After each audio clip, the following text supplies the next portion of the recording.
Roman's like the guy that like he comes over to your house and he just trudged through the mud, and you have like light, like deep pile carpet that you just had professionally shampooed, and he walks through it, and you're like, man, I just had that shampooed, and you're like, it's all right, it's all right, whatever.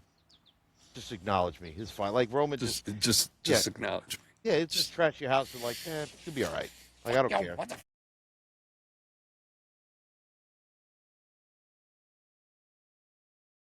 Our names are Matt Jackson and Sean Green. We were just veterans BSing in parking lots about wrestling and their storylines until last year when... Dude, why are we just talking about this? We should record it and start a podcast. When you start a podcast, you have no clue what you're doing. You fumble through all the technology. Yep, you're back up, but you froze for about a minute. Oh, you're gone. You rely on Google searches and reviews to piece it all together. You rely on your co-host for insightful content. Surprise, surprise. Dude, you've got an iron bladder. Because I have to go again. You make some friends along the way. The big man himself, El Jefe himself, Mikey. Okay, let's just rip the Band-Aid off, shall we? Hi, Nick. Long time no see. This is going to be a match real soon. You eventually reach 100 subscribers. Reese hit our 100 subscribers, so perfect timing for Reese. Bottom line is, as you continue to push out content, you'll always have a podcast. With all that said, welcome to the If We Had the Pencil podcast. Here are your hosts, Sean Green and Matt Jackson.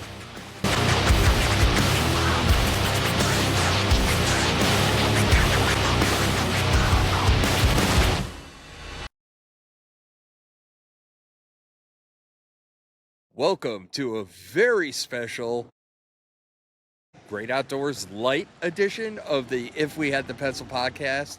I am your host, as always, the poor man's Charlie Daniels, Sean Green. And with me as always, is my partner in crime, my tag team partner, Matt Jackson. Matt, how the hell are you? Good. So the devil went up to Mount Watkins Glen is basically what's happening. He didn't go to Georgia. He's going to Watkins Glen. All right. So for those of that, here, excited about this. This is going to be pretty cool. Oh, it's going to be fun. So better for those of you, internet, no hotel, Starlink for the win, and I got my standards set up, so best gain possible. But the Sabres are playing 3 times while we're here, so yeah, go Sabres, beat the Habs. But anyways, I agree. So if you guys have been listening for a while, you know I'm on vacation, and we're right now I'm here in Watkins Glen. So to give you guys a little bit of an idea, as I pull up my camera controls, I'll do a little panoramic here. Spin my camera around. So this is my rig that you're seeing in the background. It's going to get cockeyed, so I apologize, but probably one of the most bougie freaking campgrounds I have ever stayed in, ever. Look at that. You got pavers, you got a swing. Yeah, I got a full-fledged freaking patio. Oops, sorry. It's picking up on traffic now. So, like I said, this is my rig. Good times. There's my giant ass head. And then we'll pan over to here.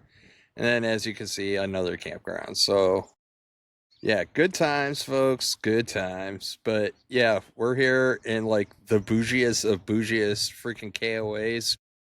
We make the move to the track tomorrow. So that'll be fun. I have been recording. I want to get this out there. I have been recording for the little mini series I'm doing on our YouTube page called From Ringside to Trackside. So it's really going to kick up starting tomorrow to give people a little bit of That is a really gorgeous effing rig. Sorry, just squirrel. Yeah. Dude, I know. It's got like a backsliding patio. Like, dude. Anyways, so never seen one before. Better than mine. So, yeah, we're doing ringside to trackside, right? And I got a couple of clips out there that are already done. I just got to get them uploaded. But to give you guys a little context, right? Normally, when we come to these NASCAR races, we'll get a campsite for like a week to slowly set everything up and everything else. But because of work, travel, and everything else, I had 2 days. So, it was hard to record content while bopping back and forth. But there's some good news out of this, folks. So, coming this Saturday, we will be going live at 9 Eastern, 8 Central. We're going to go live. And what we're going to do for you is we're going to recap what happened on SmackDown. And then we're also going to give you our preview, our warm-up, our buffer to get you ready for Backlash. And then after we do that, on our normal pod slot, we're going to talk about the PLE and we're going to give you a Raw review. So this way it kind of breaks up the content a little bit. So make sure you have those like notifications turned on. So when we go live, we're going live. Apologize to our West Coast folks. We're going to make sure that we also post the video in our normal podcast area. It'll count as an episode. But because I'm here and I'm doing stuff, I had to kind of set it up so that we had time. Besides, it's our coffee clash. Yeah, there we go. So clash, whatever. Like Clash of the Champions would be Clash of the Coffee Mugs. Dadgum right, because now I'm drinking. I'm on vacation. Mama, what's vacation? Yeah, no shit. So like I said, this is a great outdoors light edition because obviously Matt and I won't be in full debauchery mode, but we'll at least be here. I'm drinking. I don't care. I'm on vacation. So, as you can tell, I'm in full NASCAR getup. I'm ready to go. Bush Light hat for Ross Chastain. Got my SVG shirt on. Yeah, we're not full setup. This is a temporary site. Like I said, we move to the track tomorrow. So, enough about NASCAR. Let's get into wrestling because, Matt, it was a fun 2 days of wrestling, man. Absolutely. SmackDown was cool. So was Raw. Oh, by the way, one disclaimer. We are expected to get thunderstorms today.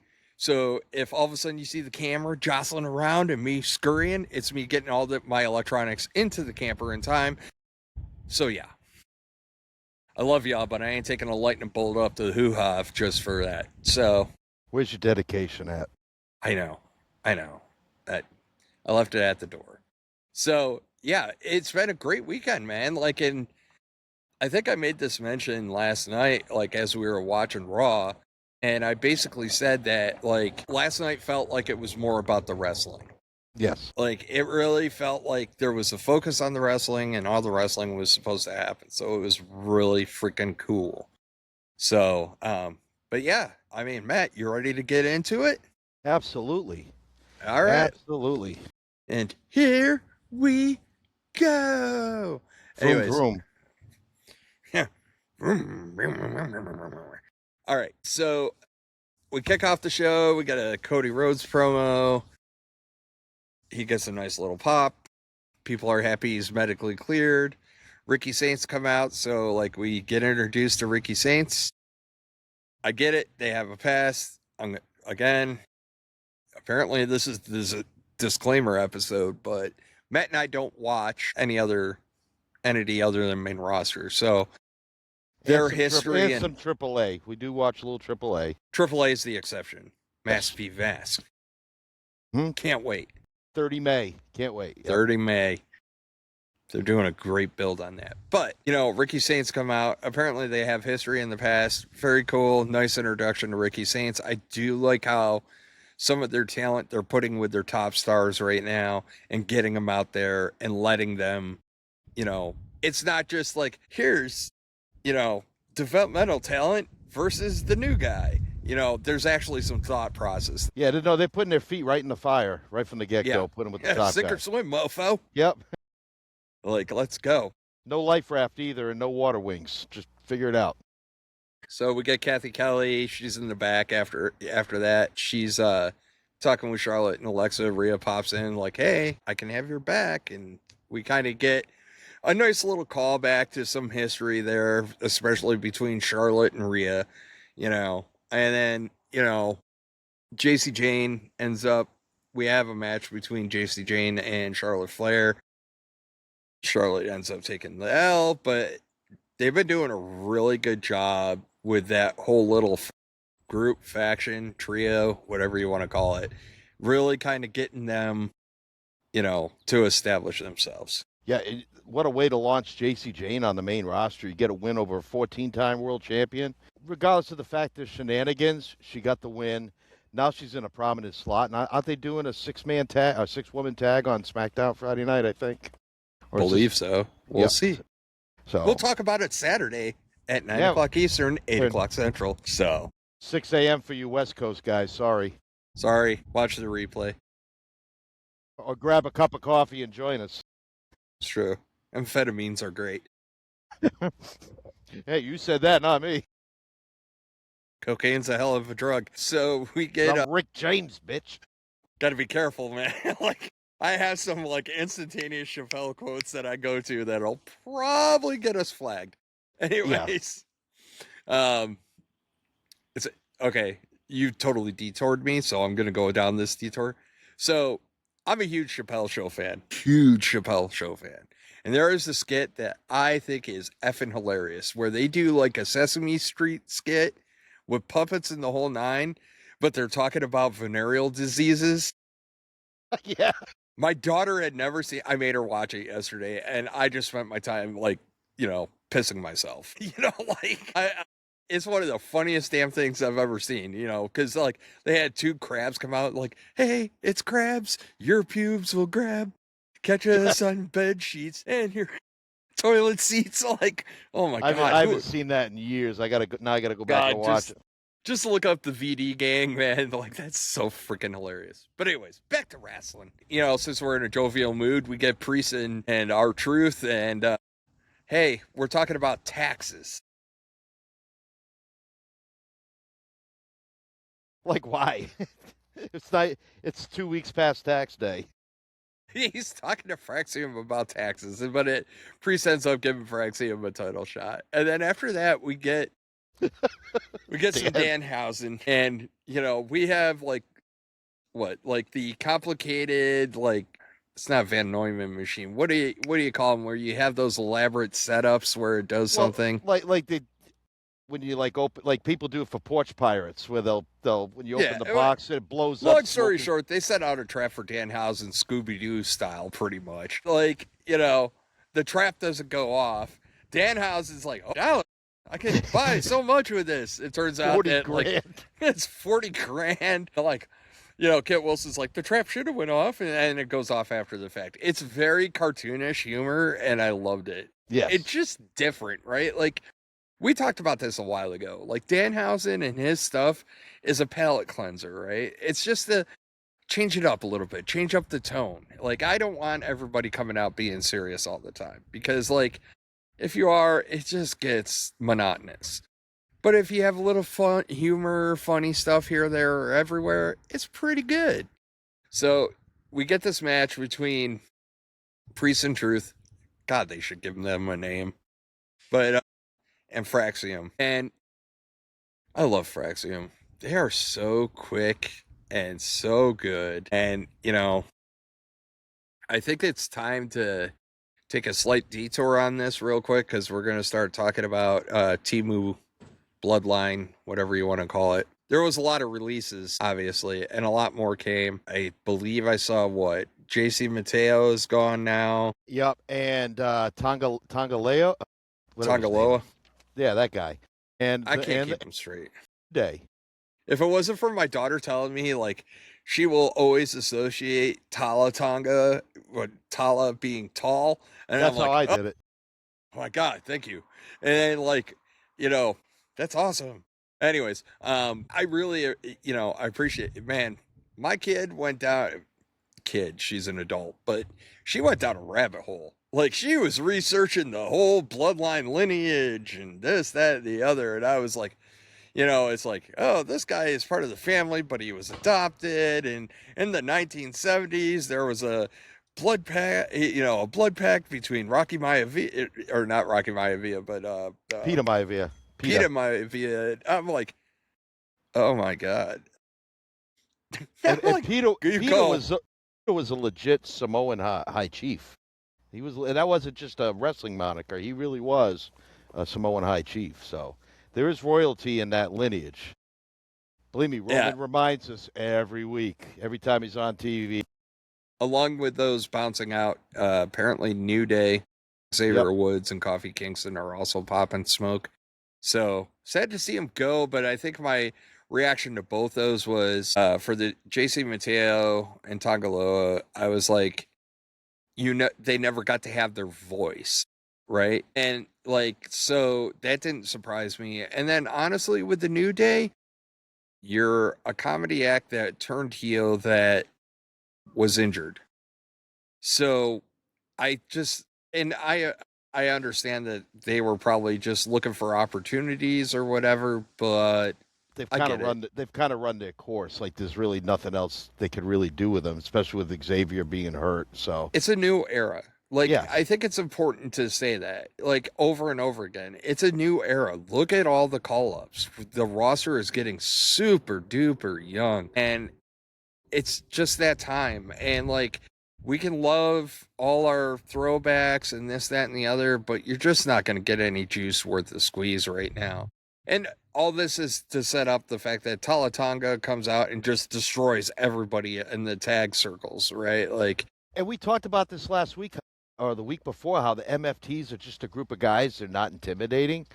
So maybe if you just have Solo with Tala and maybe Tama showing up until he leaves, maybe that smaller group, they can kind of wreak a little more havoc, because you have Tama, you got his identity. Tala doesn't need to talk. He's just a big guy that beats people up. So less is possibly more with Solo and his group. Yeah, I think I equated it to like the JTP and the Goldbergs, right? Like, it just seemed like a little buddy group that was just hanging out and getting into a mess.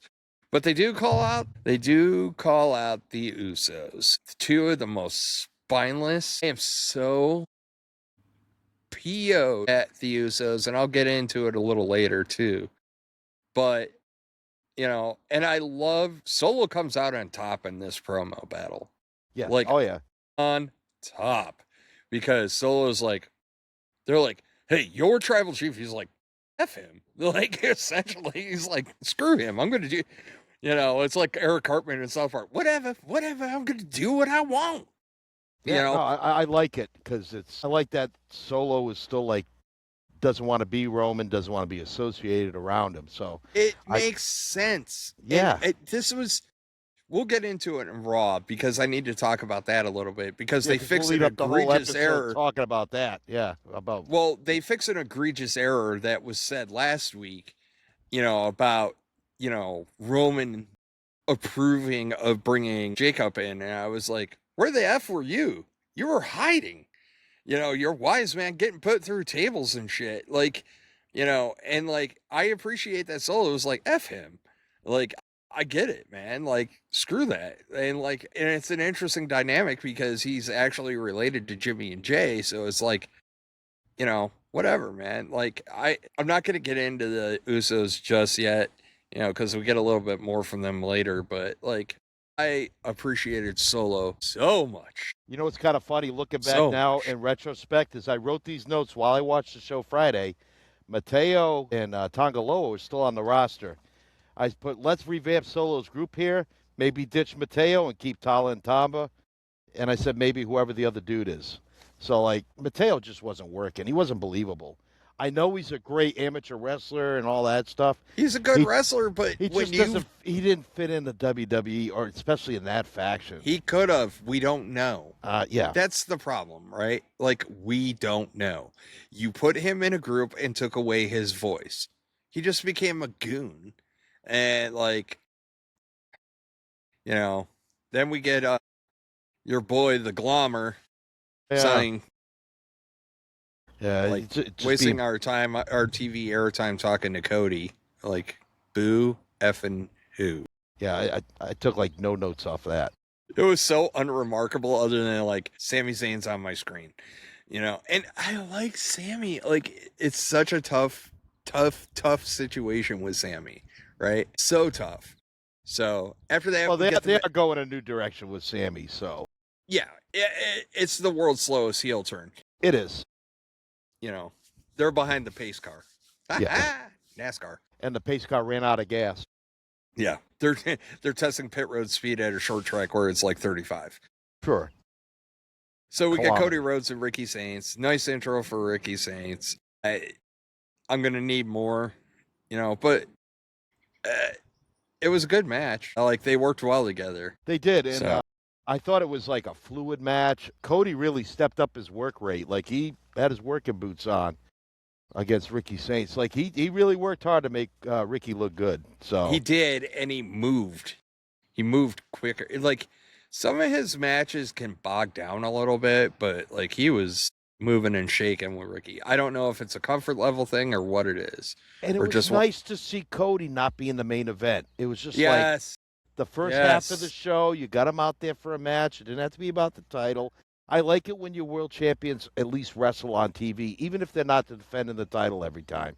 They need to get Unless out you there. talk to Roman fans, which is a sign that Cody is weaker because he wasn't in the main event. Trying to keep this a family show. Every time I take a sip, all I think of is the Kermit the Frog meme. It's him 17. Here's sip of tea reading the comments. So we get another clever segment with Kit Wilson. Well, before that, we didn't talk about what happened at the end of Cody Rhodes and Ricky Saints. Because nobody saw this coming, which is Gunther coming to SmackDown and attacking Cody Rhodes, which I was did done forget that. so well. Like, I was like, holy shit, what's Gunther doing here? I was so happy to see Gunther, mostly because we need to freshen things up, right? Like I talk, Febreze it.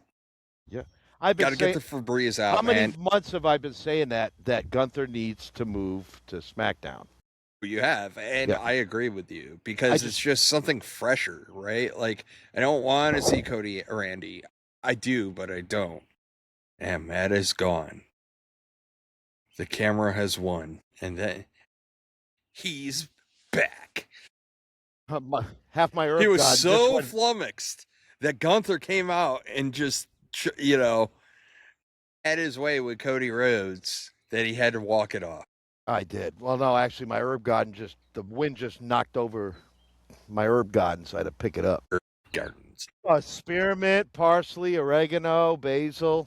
Yes, I've heard of it referred to as all those. Yes. Until the state of Florida allows me to grow it on my yard or whatever. Yeah. Legal. I like that Cody got choked out. I like that we're seeing something new. I like a new interaction. And this is obviously to keep Gunther away from Roman as well. So it makes sense. And you got then enough guys on the Raw side to go after Roman between Fatu and Braun Breaker's coming back and Seth Rollins. So it was starting to get the traffic. No. let's save it for Raw. Save it for Raw. No, what I'm saying is the parking garage is getting full, so it's good that Gunther moved brands. It makes sense. Yeah, no, and it's fair, and so then, those wacky duo of the Miz and Kit Wilson come out. Miz finally admits he's cursed, and it all turns out to be some elaborate ruse, and they end up finally getting hands on Danhausen. I thought for a minute Miz was really going to be the mentor. He got me for a second, so he played me. I didn't think he was. I was just like, how the hell are you going to get out of this? It No, doesn't make sense. It doesn't make sense. No. And like, I'm It did, but glad they played it well. Yeah, it played well. I'm glad they did it. It furthered their story. It re-solidified the bond between Kit Wilson and The Miz. Kit was like a jilted lover too when he thought that Miz was going to go with Danhausen. But I wrote a poem. Like I thought Yeah, I thought Kit was going to start crying in the middle of the ring. Like I was waiting for him to get on his hands and knees and beg the Miz to take him back. I mean, it was well done. It was well done, and it all worked. And like I said, I even like that Danhausen got jumped. You can't have him always going one up, and but he's like 160 pounds soaking wet. Like he has to rely on pyro going off and other stuff. Like he's not physically and he's not a guy that's going to intimidate anybody. So I thought it was good. So And my wife was very mad at Kit and the Miz for attacking Danhausen. She was like mad. I'm like, honey, I'm telling it's you, work. my youngest, the 13-year-old, Danhausen's must-watch TV. Every segment, everything, just Danhausen. She doesn't even give two rats furry behinds about wrestling at all. And she's just like, I love that dude. And it's like, it's telling. And this is what I keep on saying. That guy's like a gold card, dude. Like platinum, aluminum, whatever kind of card you want to make it, the black card. Like, that dude is just a money printing machine. Yes, sir. You know? So, along those lines, and I was telling you guys in the chat, so obviously all this Danhausen stuff's going on. My daughter comes to me and she goes, I'm going to do my face makeup at the races like Danhausen. Which day do you want me to do it? And I was like, Saturday. We're going to have, we're going to have O'Reillyhausen road course racing. You got Backlash that night. So, I know, it all works out. And then we got Backlash housing and we're going to Backlash housing. We're going to race housing. We're going to bring it all together. Drink beer housing. What? Beer. Yeah. Actually, okay. Like, I'm on vacation, so you brought it up. I'm going to say it. So check this out. Whole new concept. One of these nights is going to be Fire and Ice night. And what the Fire and Ice night is? Fire, Fireball. Ice, Rumplemints. Woo! Fire and Ice, baby. Enjoy that hangover, brother. I'm just here so I don't get fired. Man, this is vacation, dude. This is like the world's longest tailgate. It's going to be awesome. But, Fire and Ice, baby. So, anyways, along with all the other alcohol. But, woo! The Ric Flair is already kicking in. All right, yeah. So I can imagine all the crazy stuff you'll say on Rumplemints. It goes down so easy, and so does Fireball, dude. Sean will take your human monies. He'll do cameos after he's drunk.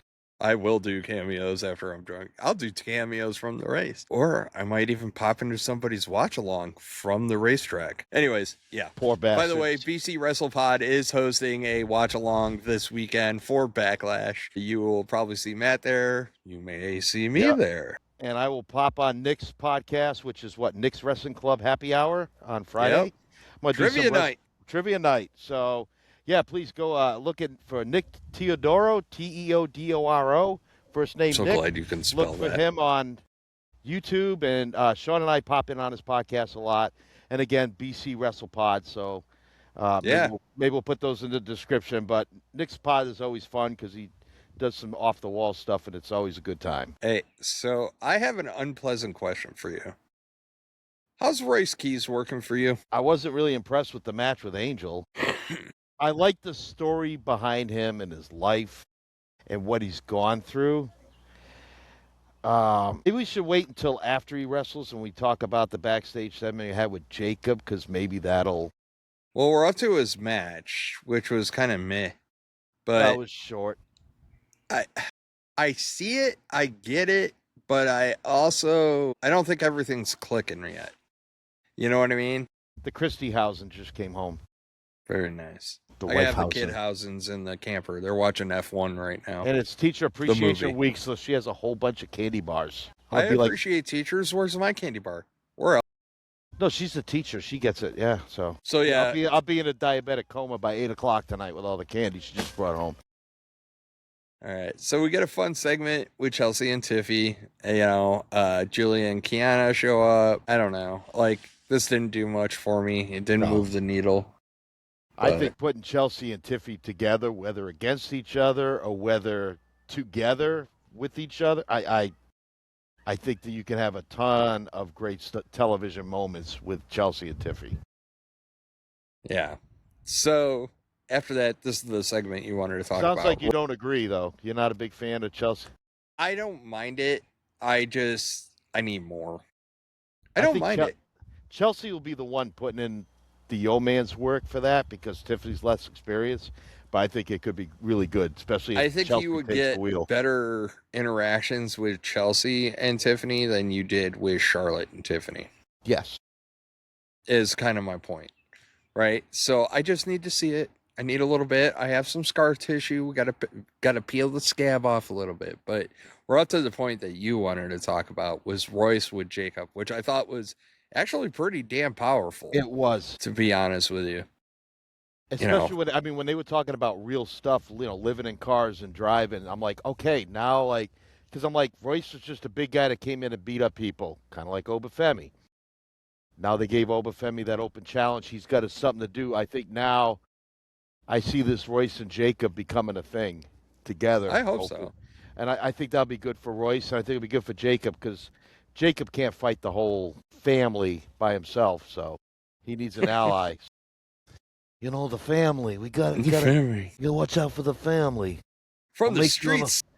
I'll make you an offer you can't refuse. Here's a Chappelle reference for you. So there's an episode of Chappelle where they do the husband swap, right? And like the white kid's acting all gangster. He's like, I'm from the streets, son. He's like, oh, he drives the white kid into the hood, and he's like, here you are, back with your people. Get your ass out of my car. I gotta get back into watching Chappelle. Oh my god, dude. I don't know. Like, my brain is like a walking TV movie like replay set. But half the stuff he did on that show they couldn't even air today. Oh, it was great. All right. 20 years. The Glommer is back. Woohoo!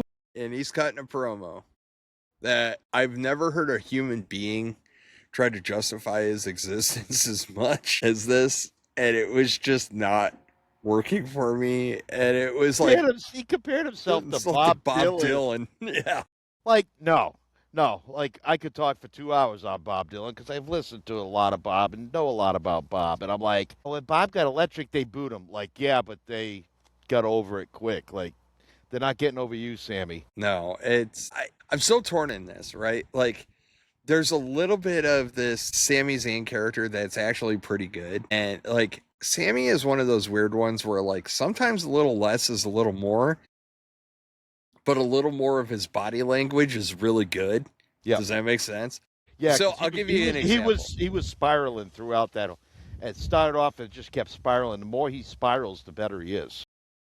And like, so like last week, when it was revealed he was in the Gingerbread Man costume, his little dance at the end, that was just that little bit that made it really worth it, but he didn't really talk. Like, that's great.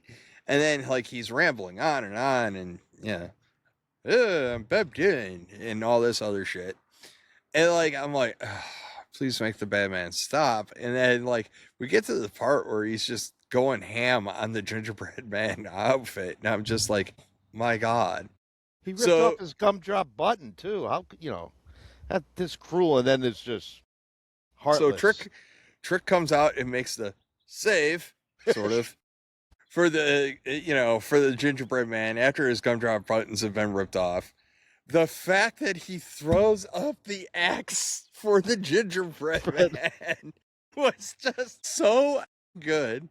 And they had to have medical personnel come out and tend to. I was dying, dude. And you and I were talking before this, and we're like, we have a whole nother sidebar conversation that I'm not going to get into that involve Venn diagrams and everything else. But we were talking about Trick Williams, and that Trick Williams might be the guy that, since John Cena, actually transcends wrestling. He has those qualities in himself where you're like, he might be the one.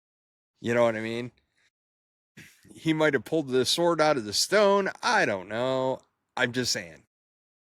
So I like, but this whole thing, and then he's in the back, and like the doctor coming out saying the gingerbread didn't make it, man. He didn't say it, he just went. All he did was make the gesture. And then it becomes like this thing throughout the whole effing episode. Oh, this week we're going to get an in memoriam and all this other stuff for the Gingerbread Man. And the graphics great because it's like from 2026 to 2026. It's just like, oh my God, so good. I was telling you earlier, I saw a post on social media, you know how when people die or they're missing, they'll get like a t-shirt and they'll get the guy who does the air paint art and he'll like do all the fancy stuff, all the weird colors, and then there's a picture of the person missing or whatever. Somebody said like they need to do that for the Gingerbread Man, and WWE shop needs to sell it. And one guy's like, yeah, I'd buy like 10 of those. Yeah, it would go far because it's such a unique like thing, right? And you know what, too? It didn't go on too long. It was like, what, 3 weeks? And they're basically killing it off the character this week. Well, they Like, killed off the character. Yeah, they did. He's out. I know. But just the fact they went there with the X and oh my God, it was so good. Some people will probably not like it. I thought it was great, and I think Trick is like one of the few guys that can pull it off. So then we get a tag match with Brie and Paige against Nia Jax and Lash Legend. It was pretty solid. It just Brie looked pretty good, actually. Like, that was the best she looks since she's come back. Actually, Nia Jax, and I've been exceedingly hard on Nia Jax since the podcast started, and even before that. And she actually, like, looked really good Friday nights. It was, like I said, it wasn't great, but it wasn't bad. No. There is like a thing. There is a Danhausen connection here. Apparently, he's going around and mistaking Paige as the. You're not wearing your hat. That's why you fooled Danhausen. Like, yeah, 'cause he thinks that the Bella Twins are clones. He thinks Nikki's back, so he's like, "Oh, you're better now." The guy is just comedic gold. I know. We get to talk about him again while we cover SmackDown. Well, we get to talk about him again right now because that's what I'm saying. Sammy's complaining about the Gingerbread Man funeral, which we're all feeling the loss right now, including Michael Cole. They lean so hard into this; it's just great. You mean Joe Tess? Joe Tess was pretty good. Joe Tess. Yeah, he acted like it really. He was having an emotional event about it. Because normally they I don't leaned like in Joe, but it was so funny. hard, and like so Sammy's complaining like, "Are we really doing this?" Which I would ask that too, to be fair. So, yeah, and then Danhausen shows up and he wants Miz and Kit in a match. Thought I had a sneeze. I was like, and I didn't want to sneeze into my microphone. Yeah, live recordings are hard, So is life. No, I like this little segment because Danhausen's all for it. Like, yes, I got a match, and Nick Aldis like, yeah, if you can find a partner, and he's like, that's bad because that's work. It's just a little short snippets that he says, like, oh, that's work, because he's evil. Yeah. He doesn't want to work hard. He just wants to be. His version of evil is supposed to be make everything easy for him. So good, and you and I have had this like little bit of a debate on who we thought it was. I'm sticking with CM Punk. I think we haven't really seen anything for CM Punk. CM Punk has a relationship with him. CM Punk gives him human monies so he doesn't get cursed. I think it's CM Punk. I think that's the only one that like. One of our friends thought it'd be great if they brought the Boogeyman back. That would work. We'll talk a little bit about possibly Jelly Roll, but are you really? So let me ask you this though: are you really going to bring? I know he's probably on a Legends contract, anyways. But like, are you really going to bring Boogeyman back after you just like handed a bunch of people their pink slips? Yeah, it's kind of a slap in the face. Yeah, like that's why I was like, Punk makes a lot of sense. Yeah, like, and it's a cheap pop, right? Like.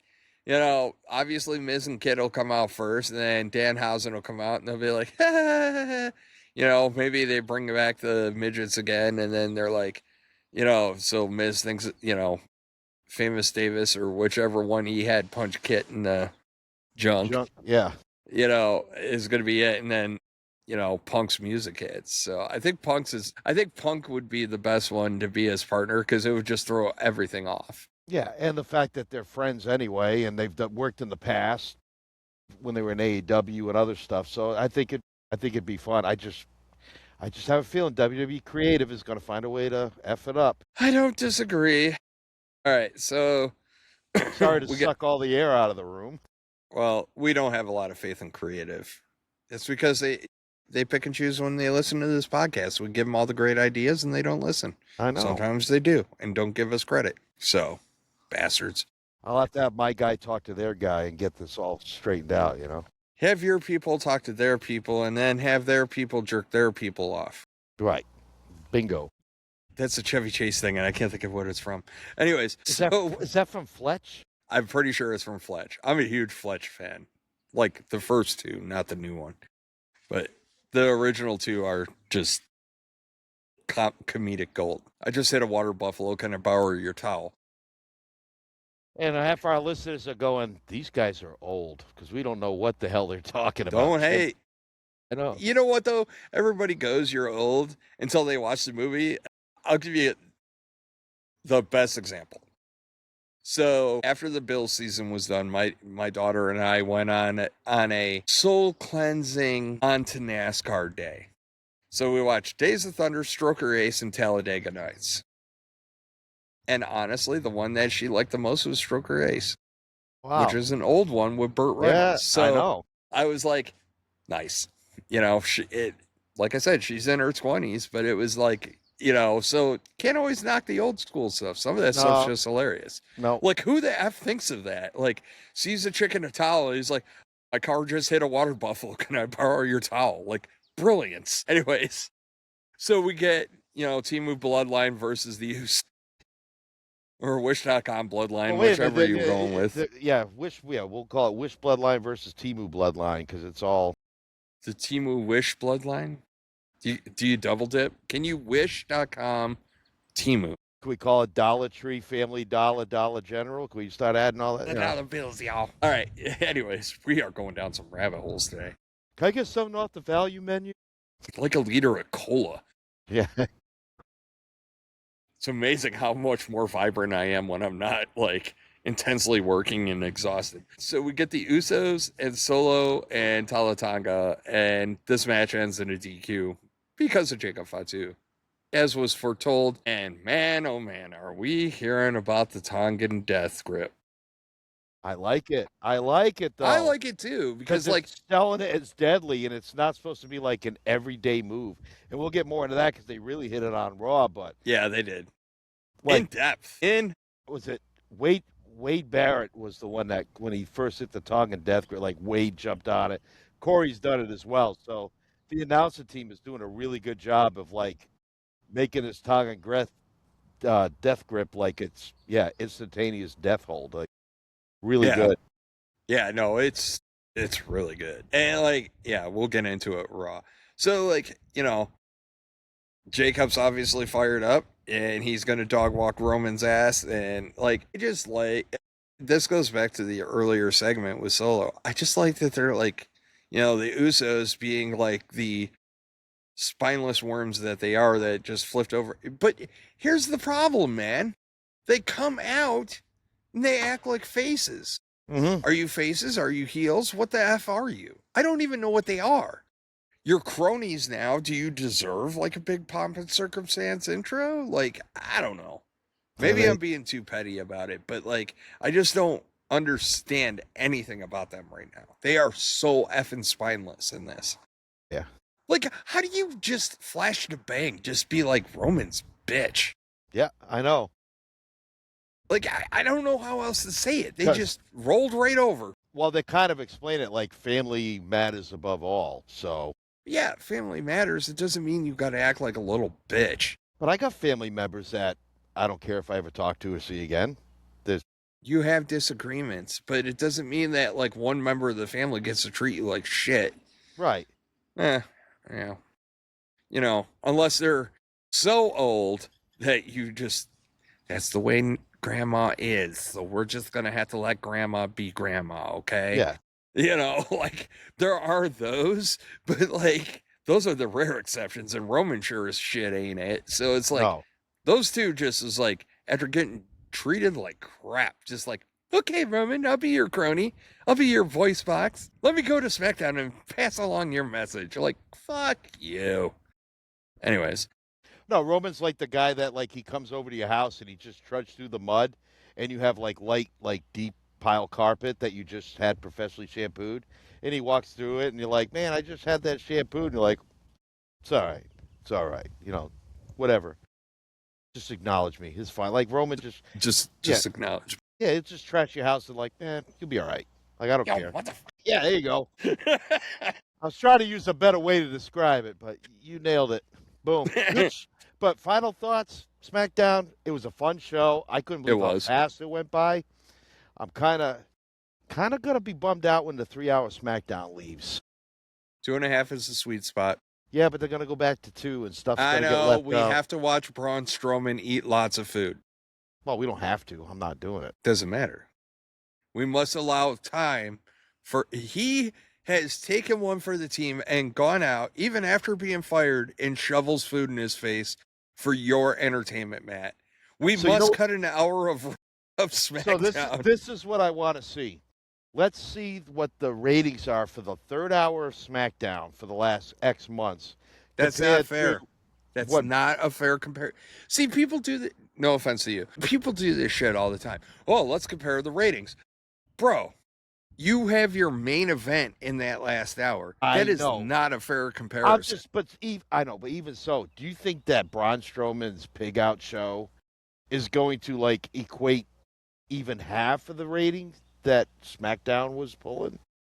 Maybe, maybe not. Maybe it just rolls in. They're looking for the roll into. Listen, I'm going to say this about USA, and I'm being dead effing serious about this. This is 100% real. I have been turned on or off of so many shows because of what follows USA or follows SmackDown. What was the other show with the aliens that used to be on before? That show was terrible. Resident Alien or something like that. Yeah, it was but hot like, garbage. My point is the formula works, right? Because what happens? You and I end up BSing after the fact. We'll be passing text and everything else, and it'll just be on because apparently in this day and age, using a remote control is very hard for me. But, you know, it works, right? So, like, probably the best example of that is the show Burn Notice. I love that show, and I would have never watched Burn Notice if not for it coming on after SmackDown. And it's the same with, I had another one. There was some misses too, like Royal Pains, never cared about it. You know, so Suits. I don't know. I watched 2 or maybe 3 episodes of Braun's show, and that was about 2 or 3 episodes too many. The problem is it's not really new, right? Like it's like anything, man versus food and all this other stuff. But I mean, in fairness, I like Braun Strowman as a person, and he comes across as this big, giant, 6'7" cuddly teddy bear, right? So it's just like, I get it. I get why you would do it, right? And there's some appeal there, and people like stupid shows like that. Otherwise, the Food Network wouldn't exist. You know what I mean? There is an audience for it. There is. I don't know if it equates the numbers. It's not my bag. It's not about numbers. It's about hooking people. Because, like, think about it this way, right? Well, that's what's numbers. Number of people watch it, how many people view. I mean, it's about numbers. It's about hooking people. Because think about it this way, right?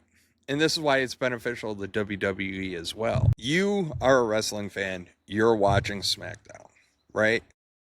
Your other half doesn't give 2 rats furry behinds in this example. But they're chilling on the couch, playing on their phone. They know this is your one and only program that you're allowed to watch in the week. Because, yeah. Anyways. Not my household. I didn't. This is a hypothetical. Calm your tits. So then, you roll into this. Calming my tits. Sorry. So then you roll into like some generic goofy ass show, and like, I get it, because then you hook that spouse. Well, then the spouse is going to hang out and technically count against your viewers for SmackDown. Keep on wanting to say Raw, but he'll count against SmackDown because they'll be staging up to watch their show that comes on after. I don't know. It's all marketing. It's all ball bearings nowadays. I know. But fun times. Let's get into Raw, man. Yes. Why are we talking about Braun Strowman pigging out for 10 minutes? Because he was a wrestler. Everything's on the table, bro. I know. Everything's on the table. All right, so Roman with Pierce just losing his shit. He wants Fatu. And Pierce is like, yo, dude, he ain't even here yet. Then they roll up on Seth Rollins, and Seth Rollins rolls up, and he's basically like, you're in my way. This is my time. And Seth goes out. And I love how, I'm going to say this very delicately, Roman, who doesn't back down to anybody and talks mad shit, backed down to Seth. Yeah, he did. He backed off of Seth. Didn't throw any shade, didn't get pissy with him. He's just like, okay, Yeah, not even like, do you know who you're talking to? I'm the tribal chief. Like, because he Nope. knows that Nope. Seth don't give two shits about it, and Seth. Him and the beauty of it is Seth is his kryptonite. And honestly, like, not saying Roman's retiring or anything like that, but if Roman was to retire, it should be Seth that retires him. And honestly, that would be one of the few times I feel like Roman beating Seth clean, no shenanigans, should be the last time they ever face each other. Like, ever. Like, Roman finally gets over that hump. But in order to do that, you have to make let Seth get heated up again. I don't want to say you want to make Seth big because Seth is already big, but they do this like heat up, cool down, heat up, cool down. You know, your second chair, your first chair, your third chair, your first chair. They move Seth around like all over the freaking board. And he's so good, he can get away with it at every level, but you need to let Seth, you know, you got to build Seth up, right? Like, it's got to be that big giant mountain to climb, and he can't be sitting there dealing with the Braun breakers and the vision and all this shit. So, because he basically just, Seth took a lot of spears today. Yeah. One day, like a lot. Hopefully he was wearing a padded vest under his shirt because Brock killed him. The D'Lo Brown. Yeah. Oh, jeez, it was pretty rough for poor. Let me see. Am I out of order? My notes? No. Okay. No, because we're going to talk about Judgment. No, I was saying I thought because I dropped my notes. Well, the wind took them. Teacher, I had my homework all done. The wind took it. Dog ate it. We get this backstage thing. They've been kind of screwing around with this a little bit with like, where's Roxanne's loyalty stay? And Liv kind of calls her out on it. And like, you know, okay, cool. I really not going to say anything. I'm just going to let this one play out. Yeah, same here because it's early in the story. Anybody thinks that Roxy was just going to jump to Finn's side last night? Nah, I wasn't happening. No, Yeah, that ain't happening. So we get Finn and JD again. This time, JD ends up going over because of shenanigans and all this, that, and the other. And I'm just like, I'll be happy when this is all done and Finn can move on. The only thing I can say for Finn, I've missed his original music. Like, I'm not gonna lie, man. There's certain things that you can't help. You know, you can't help but like, you know, even his intro where you're like, you know, it just feels good. Feels good. No, it's a cool entrance. I don't think Finn and the JD Dominic story is going to be over for a little while yet because he's still dealing with JD. He's got a close chapter on Dom. This is the problem, right? Well, who else are you going to have him go against? Hold on. We've talked about this before, though. I think I referred to it as incestuous booking, right? Where like the same 3-4 people you just rotate through, right? Like we're gonna do a tag this week, and you know you got the same names in a hat, and you know, so like incestuous. I'm not complaining because anytime Finn and JD do work in the ring, it's always entertaining. By all means, the match was great. I'm just saying it's kind of, you know, and the only reason I want it to end is I want it to end so we can.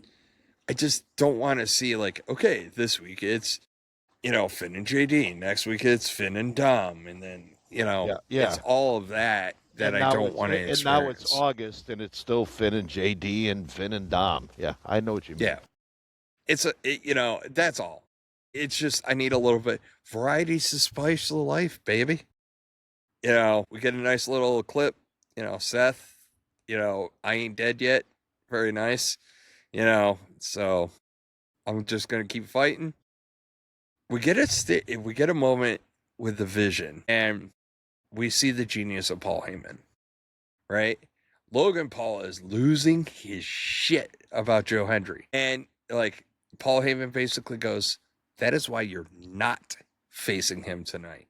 That is why Austin Theory will face him tonight because you are not in the right headspace."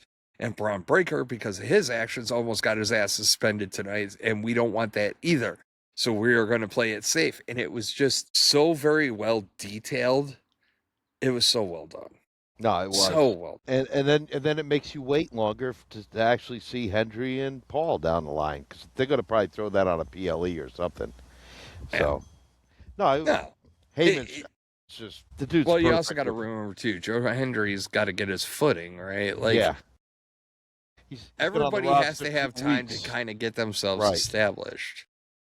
And then we get into this match after this with Rusev, Ethan Page, Penta, and Evans. And I came out of this match going, I can't wait for the series, the match, this series of matches between Ethan Page and Evans because they work really well together. And I think Page and Penta will have some good stuff too down the line. I think he's in the perfect place for him. And I am not getting into our debate on this one. All right. So, folks, I will throw it out to you, but we're not going to absolve on it very much. I'll throw it out there because it's actually a good survey question or comments question. So I'm going to ask y'all. Well, what was the question? It was like, In 3 years, who's in gonna 3 have the most years, who will have the biggest largest impact? Killing me, Smalls. Sorry, man. Like, I know. but the wording matters because it dictates how you look at the question. I'm almost there. So We text a lot. Nick said in the next 3 years, who does more overall, best storylines, most titles, etc. Is it Ethan Page? Is it Javon Evans or is it Penta? That was the 3 names he gave. Yep. And I think that Who has the highest ceiling? That's basically what it is. it was highest ceiling. And that's what framed the question. Because he did ask he did bring up the ceiling. And I think that's where, when you talk highest ceiling, I think that's where you run into problems, right? Because I think Penta's probably already there. Not in a bad way. Like, his ceiling's way the hell up there. But his ceiling, he's old enough now that he's there, right? Like, he's not go climbing the hill. He's kind of at the apex right now. And, like, obviously Ethan Page and Javon Evans are very young. Now, I gave my nod to Ethan Page basically saying that, like, I think Ethan Page's character has a little more endurance, so I think he has a higher ceiling. Whereas I can see the argument for Javon Evans because he's so young. Was Javon. Because if he's this But good, I think his current aberration of his character is very hard it's not sustainable, right? No. So It's a good foundation yes. for him. So I think once you start putting in, the walls and the framework, there's a lot. It's a good foundation for Javon. That's why I think in 3 years, if he's doing this at 21, what's he going to be like at 24? What's he going to be like at 30 if he doesn't kill himself doing this crazy stuff in the ring? Ethan, I haven't seen enough of to really make a decision. No, I like and jury's out. I like what I see with Ethan Page, but I don't think I haven't had enough exposure to him to really say, yeah, Ethan Page. So yeah, no, that's a fair assessment too. I'm a big boy. I can say that, subject to change. Okay, so we get a Sol Ruca Raw contract signing, and Becky Lynch does Becky Lynch things, and Sol Ruca will be the next beneficiary of all things of greatness that comes out of Becky Lynch. However, rough debut for Sol. Kind of slipped on the rope, and setting up her move, and that all kind of went to shit. Yeah, but I don't think it hurts her in the long run. Just the idiots on the internet that think it's funny to make fun of her. I tell you what, Adam Pearce took a good shot to the jaw from Becky. I like that. I like how because Saul just moves out of the way and Pearce eats it. Yeah, it was well done. And like I said, you want Sol Ruca to go over? Put her with Becky Lynch. Becky Lynch is going to make her look like $1 billion, man. Yeah. So Jackie in the back talking with the Usos. Family. Oh, it's awful. Yeah, how did you go from I'm out and if he's out, I'm out too, and super kicking somebody to being a lapdog? I don't get it. Like, that was some of the most intense stuff in the Bloodline storyline. And, like, those two are just like, yes, Roman, as you wish. grab my strong hand. Ugh. Yeah, there was no phasing in of it where Roman didn't have to work. He just like He flipped a switch. yeah. Bro, he Yeah. showed up on Raw and they were just like, what are we doing today, boss? Same thing that we do every year. We're going to take over WWE. Like, give me a break. Yeah, and I guess Jay Uso has decided to forget how to cut a semblance of a promo. He's awful. Like Jay just should never say another word. Just let Jimmy talk. At least Jimmy can talk. Hey. He is Dude. allowed to say yeet. That's it. He can say this phrase, 4 letters, 1 word, yeet. Or no. That's yeet. it. That's it. Because anything else that comes out of his mouth since he's gotten back hanging out with Roman, He's become Groot. he's an He's idiot. Groot. All he says is, I am Groot. Yeah. 4 letters, 1 word, yeet.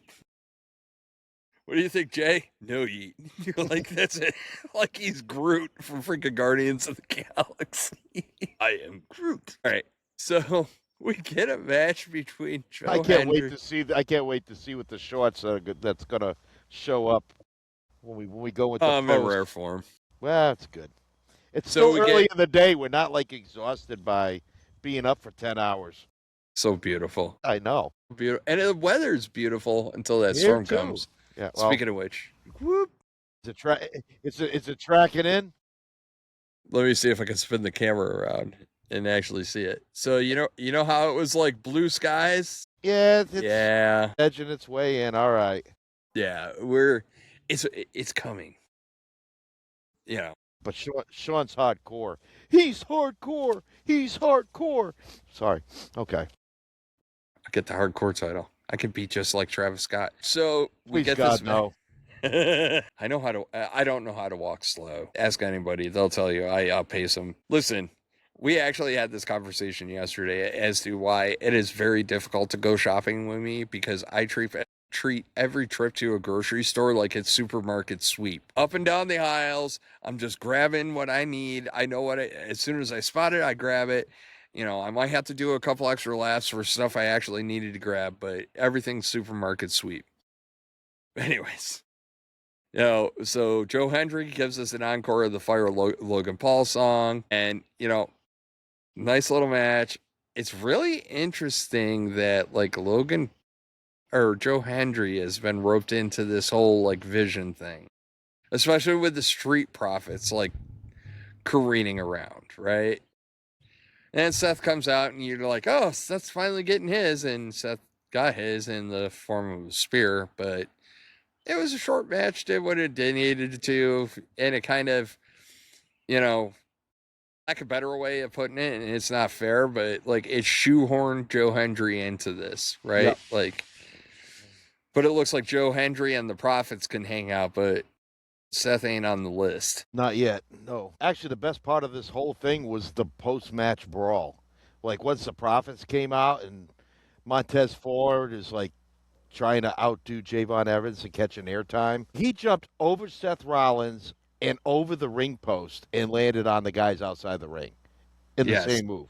That was like it was beautiful. Freaking insane. Why this isn't popping all over social media today? Maybe because I haven't been on it, but that spot was incredible.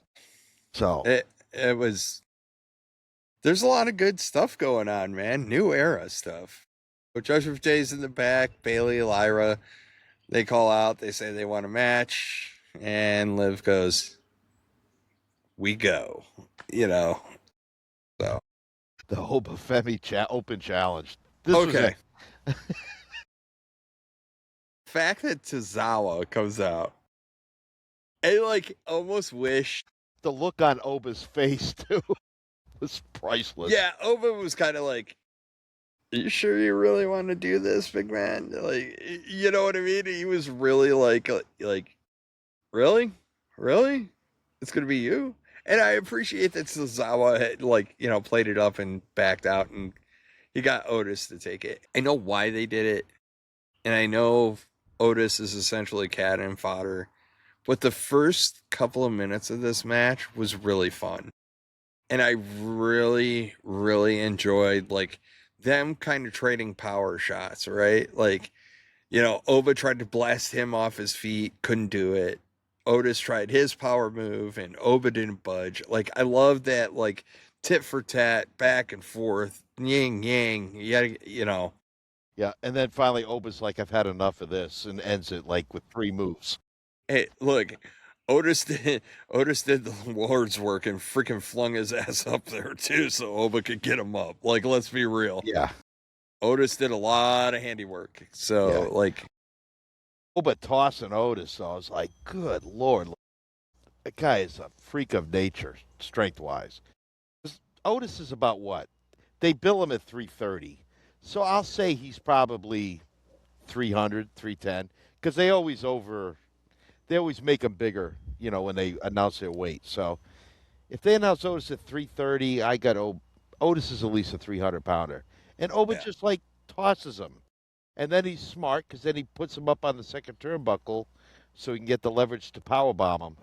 yeah, no, like I said, if you watch that, Otis did a really big leap for him to get up to that turnbuckle. And The only thing is they can't have him do this to everybody he fights. At some point, he's got to. No, and that's where they got to be really careful. And I think I said that in the people text are like, well, he beat Brock Lesnar in under 5 minutes. Like, yeah, Brock Lesnar's 49 years old and has serious health issues. That's you can't keep on painting yourself into a corner. Like, there's a fine line between establishing somebody as dominant and establishing somebody as unbeatable. And when you get into unbeatable territory, you make a mess.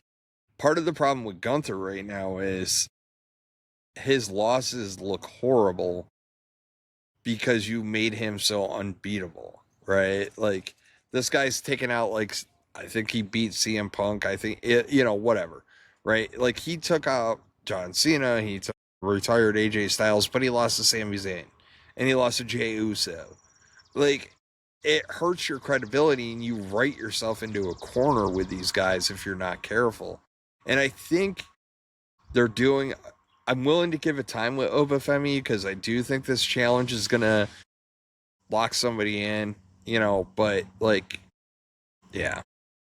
I don't want him doing either. I don't want Rusev to come out next week and he beats Rusev in 2.5 minutes.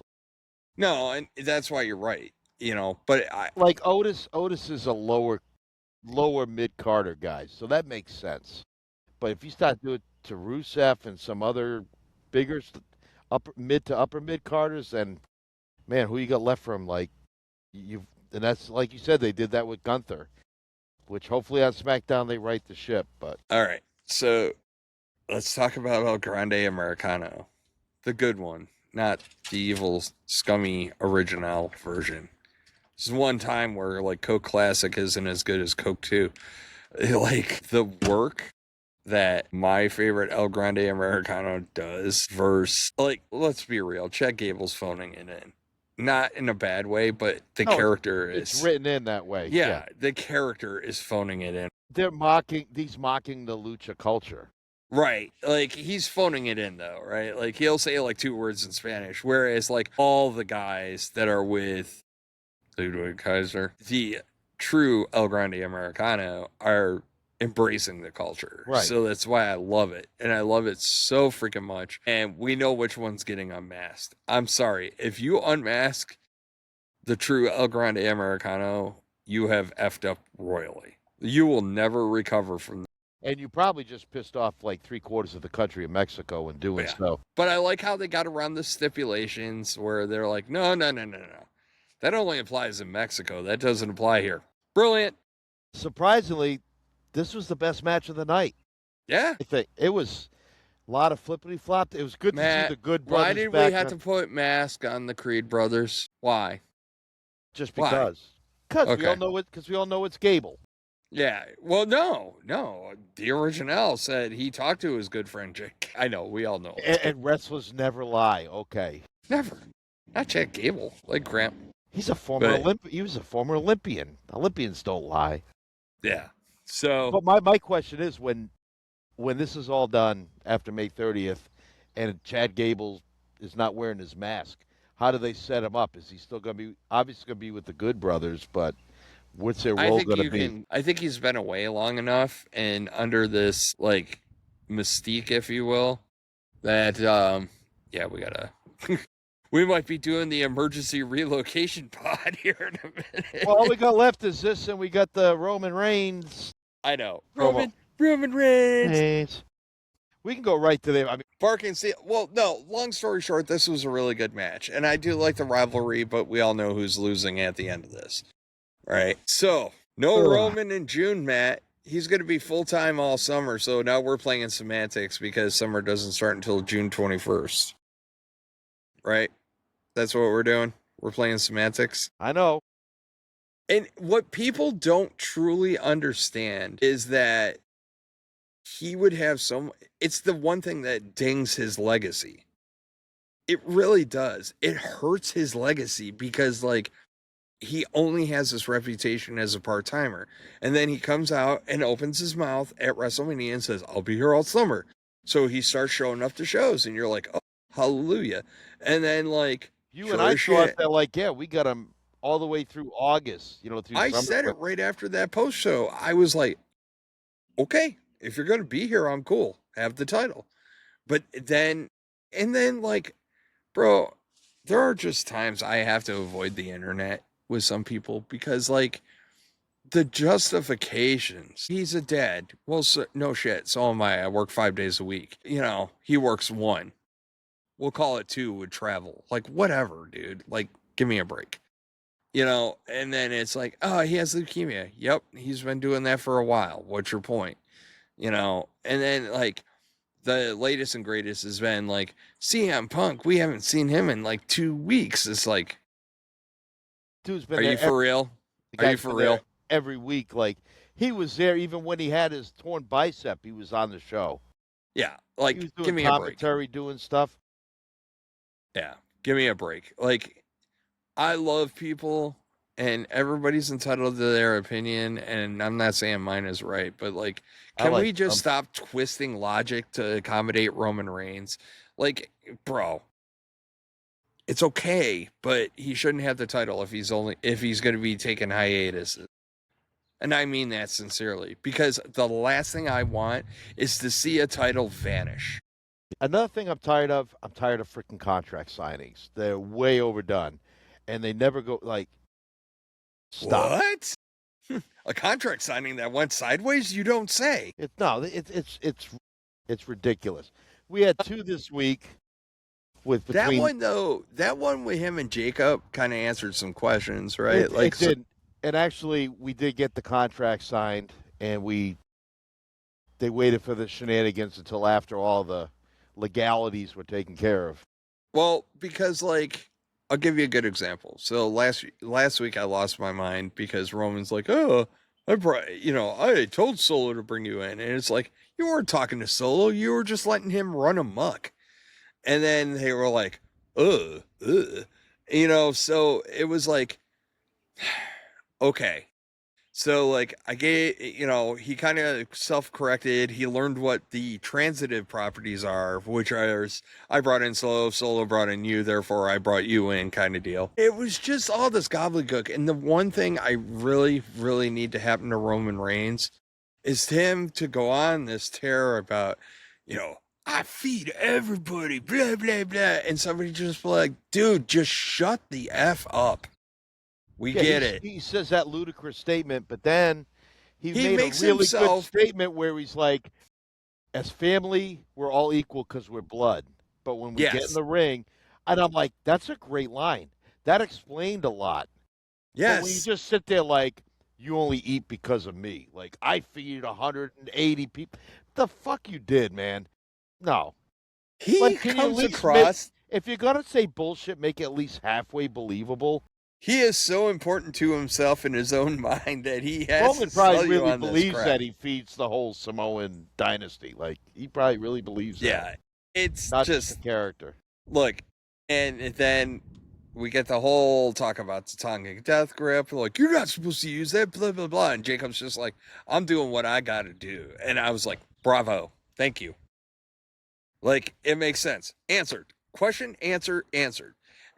Because, like... Well, then Jacob talks about how he's been grinding and hitting the road for 12 years, and Roman's like, well, I've been here for the last 12 years.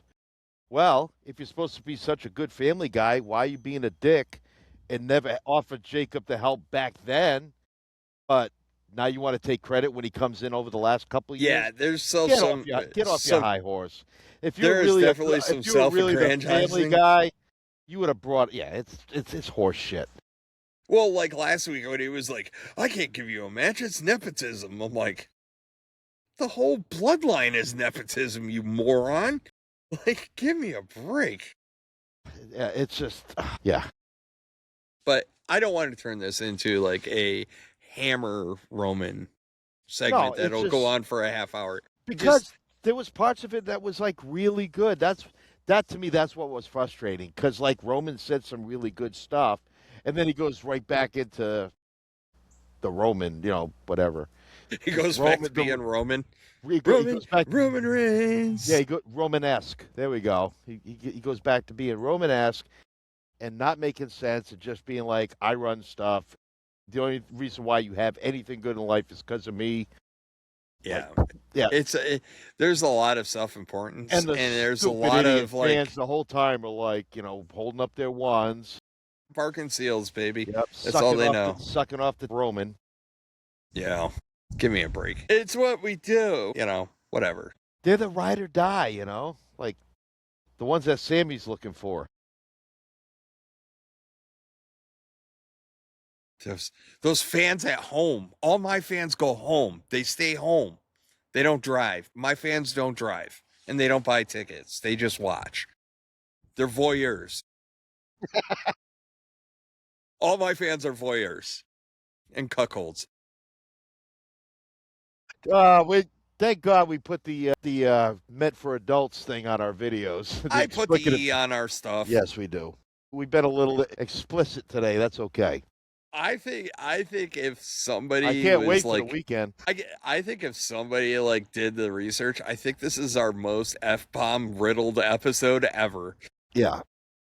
But it is what it is, man. It is what it is. But, like I said though, I don't want to take anything away. Probably the best thing that came out of that Roman Jacobs segment is the Usos did not come out. Yes, thank God. And the brawl was good. I liked the way that Jacob was going for the Tongan death grip and Roman kept fighting out of it. So you're going to see that in the match on Saturday. And the dog agrees. The dog says, there's 3 more dogs walking by. And they're all very, very happy to see them. But so, and recapping, overall, I'm really happy with the last 2 shows. Like, it was a step in the right direction.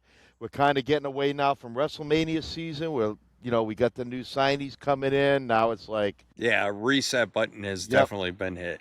Yeah. And we got new stories. We got new directions to go. So I think it's going to be a fun summer. I think we're going to see a lot of cool stuff this summer. Not a lot of rehash because we're building up so many new arrivals up to the main roster. For us, this is our Christmas, man. I know. I love all this. I love standing all this up.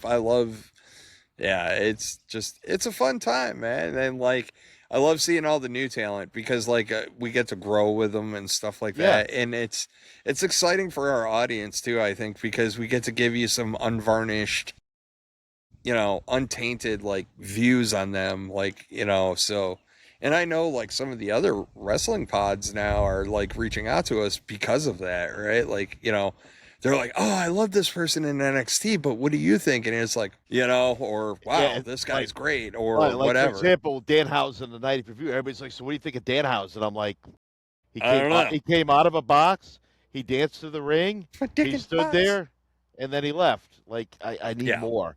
Just like Ethan Page, like I've seen him, but not enough where I can like, okay, I know what this guy's doing. Feed me. Yes. But no, it was a fun week of wrestling, man, and it's fun times. Matt, you know what? Before I get struck by lightning, and because it is definitely getting cooler and the temperature's coming, but where the temperature isn't getting cooler? On our freaking YouTube channel. Tell the folks where to find us. Yeah, well, obviously YouTube and TikTok, Instagram. You can also find us on X and also your Apple Podcasts and Spotify. Again, this Saturday we'll go live at 9 Eastern, 8 Central. You people in Mountain and Pacific can figure out the rest. We will have the chat open, so please join us on Saturday morning for some coffee, live, somewhat trackside-ish, at least on the grounds. And we'll talk about what happened on SmackDown, and we'll get into our what we think's going to happen and who's going to go over Saturday night. So I think it'll be cool. Let's hope it's not. Let's hope it's not raining Saturday morning, but you'll have your gazebos. I'll have the easy up, the gazebo. Yeah. Yeah. If I have to, I can crawl in my cooler. So have all your family stand off to block the rain. Yeah, I know. Hey, have a human shield. Hold the tarp. Like I must speak to my peoples. How long have we got to do this for, Dad? Somewhere between 30 and 90 minutes. Get comfortable. Get comfortable. It's gonna be. No, but hey, fun pod. Looking forward to Saturday. Pay your dues for coming to this. Also, don't forget to check out Nick's Wrestling Happy Hour. That starts at, I think, 6 o'clock Eastern Time, Friday night. I'll be on that. I don't know if Sean will be, but then also BC Wrestling Pod. Just, if anything, just to see Sean call in Saturday night. I think that's going to be a blast. I have every intention of dialing in at the first match. So, yeah. The kickoff match. That you could, we're back to this ESPN too. And well, the kickoff match is Braun and Seth. So, yeah. Perfect. Chef's kiss.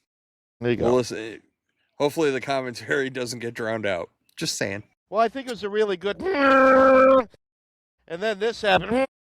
Yep. Our seats are literally right in a turn where they decelerate pretty quick. So, but like Matt said, make sure you check us out on our socials. Make sure you subscribe. Make sure you hit those notifications. Yes, like and subscribe. And we're doing more this year. It's season 2, baby. We're doing more. And then, like I said, the episodes for the ringside to trackside stuff should start populating, if not today, tomorrow. Like I said, it's been a hectic whirlwind, and as you can tell, we're fighting with weather right now. So it's an adventure. You know, it's like, welcome to, here we are in Maryland. Here we are in Watkins Glen. Here we are at the track. It's like multiple moves. It's a very fluid situation. Fluid. At least you're not in Colorado. What did Kevin Nealon say? It's like a merry-go-round. It goes round and round and up and down. Like a... But it's another dude I miss. Oh. I just lost sound. Think you muted, bud. Anyways, somehow I hit the magic button, so we're just going to say thank you, thank you, thank you. It has been fun podcasting with you. Obviously, like Matt said, just keep those notifications coming. Lots of craziness. Maybe some fun stuff here, there, and everywhere, but we'll talk about it. And, yeah. Let's talk about it. Yeah. We didn't even get into that, like how good Trick Williams is with the media, but... Well, we'll talk about that Saturday, because we'll see him we'll be covering SmackDown and the pre-show, so we'll be talking some tricks, so whoop that, Sean. Yep, whoop that Trick. Throwing up the X. I am also Timu Charlie Daniels. Anyways, folks, thank you for watching, and we will talk to you later on this week, all right? Have a good one. We're out. Take care.